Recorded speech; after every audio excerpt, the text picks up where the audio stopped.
What happened to Vybz Kartel, the king of dancehall? Vybz Kartel, also known as Adija Azim Paalmer, is a renowned and popular dancehall and reggae artist, and is said to be responsible for most of the modernization of the sound of dancehall music.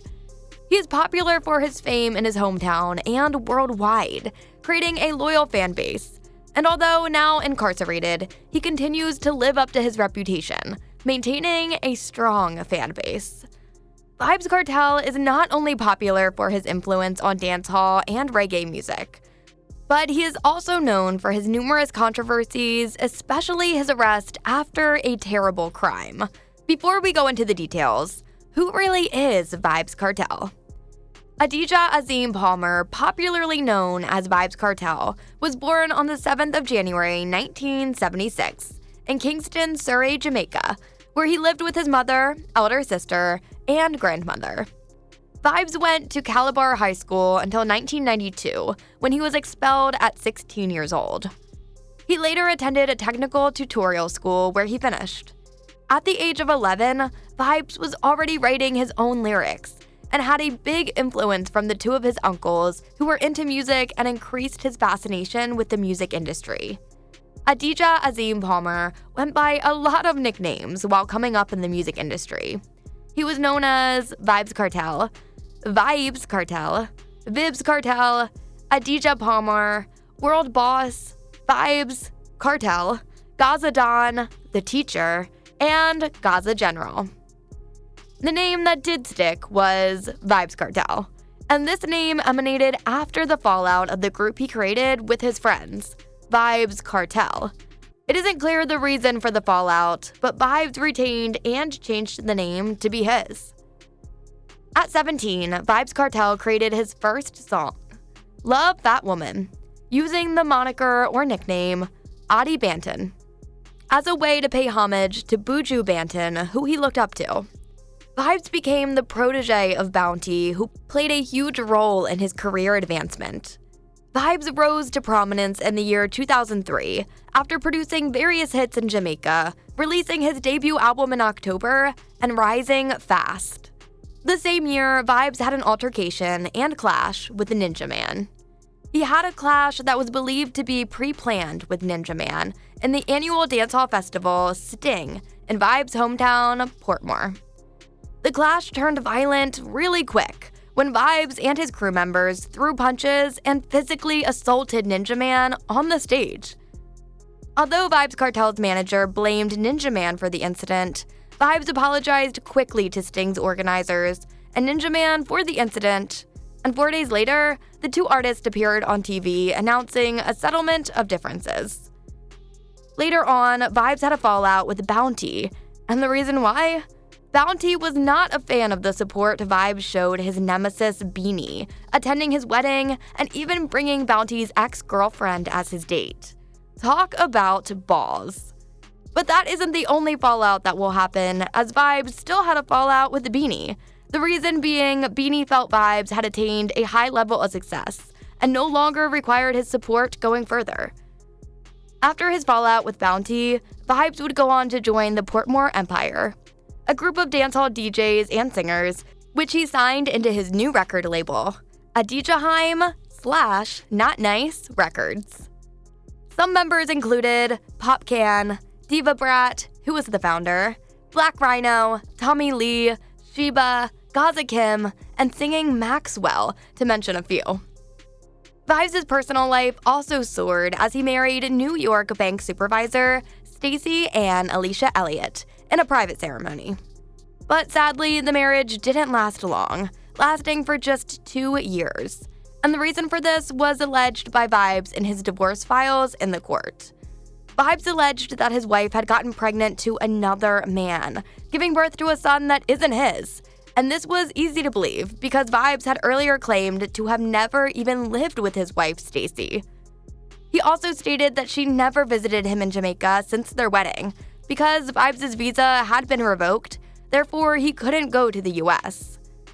Vybz didn't need to claim and keep the extra child as he already had many. Vybz Kartel's firstborn was born on April 18, 2003, when he was 27 years old. This child, along with 2 other children, he had with longtime girlfriend Tanisha Shorty Johnson. Kartel also has 6 more children from other relationships. On the 17th of May 2020, it was revealed that Kartel's 15-year-old son was expecting a child with an 18-year-old woman, making Vybz a grandfather for the first time. In 2008, Vybz was signed to an endorsement deal for Vybz Rum by American businessman Corey Todd.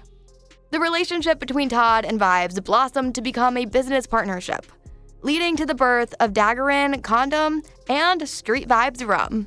Todd went ahead to purchase Jamaica's popular dancehall nightclub called Asylum, which became home to Todd and Vybz's weekly event called Street Vybz Thursday. Street Vybz production was stopped in 2011 after Todd and Vybz had a fallout. Not surprising, though. But the pair and collaboration resumed in 2012 as Todd and Vybz settled their differences. Although Vybz was rising and scaling in his music career, his success was limited to Jamaica for a while. But in 2009, Vybz's song featuring Jamaican DJ Spice, Romping Shop, debuted on the Billboard Top 100 Singles chart. His other song, $, was currently in play on various urban radio stations in the US. His single, Clark, released in 2010, was one of his biggest international hits, staying in the top 3 reggae singles and gaining the most radio plays in North America for 40 weeks. Clark's was also used in a movie and on a CNN Dancehall dance segment. Talk about international success. Controversies seemed to follow Vybz wherever he went, and Vybz had his music banned by the National Communications Network of Guyana from airwaves. His music was tagged to have obscene lyrics and added nothing positive to the entertainment and music industry. Vybz had a different view on this, though, as he always believed that he was an entertainer and didn't need to be a role model, claiming he had no responsibility in setting a good role for young generations. In his words, rephrased, Vybz says, "I have no social responsibility to be a role model, because my only responsibility is to create good music as an entertainer, because it is what I am paid to do. I am not a social leader or a political leader." Vybz in 2004 also had his UK MOBO Award nomination withdrew over his homophobic lyrics, and in the words of Rolling Stone, Vybz Kartel is credited with helping to erode Jamaica's long-held taboo against oral sex by singing about blowjobs. In September 2011, Vybz was arrested for his possession of marijuana and would have been able to get out of it, but Vybz was also charged with the murder of Jamaican businessman Barrington Burton, as well as possession of an illegal firearm. In 2012, while in prison, Vybz released his book, The Voice of the Jamaican Ghetto, Incarcerated but Not Silenced, co-written with business associate Michael Dawson, which was published. Although Vybz was granted bail for the murder of Barrington on the 23rd of March in 2012 for the sum of $3 million JMD, but he remained in prison for another case. Talk about controversies. Vybz remained in prison for his connection to another murder of Clive Lizard Williams of Waterford, St. Catherine. He was charged alongside 2 other people, one being Vanessa Gaza Slim Sadler. Sadler was arrested for trying to prevent the course of justice, claiming that Clint had robbed her aim being to deceive the police into thinking Clint was alive when the truth was otherwise. Although Vybz was found not guilty for the murder of Barrington, as stated earlier, he remained in custody as investigation went on.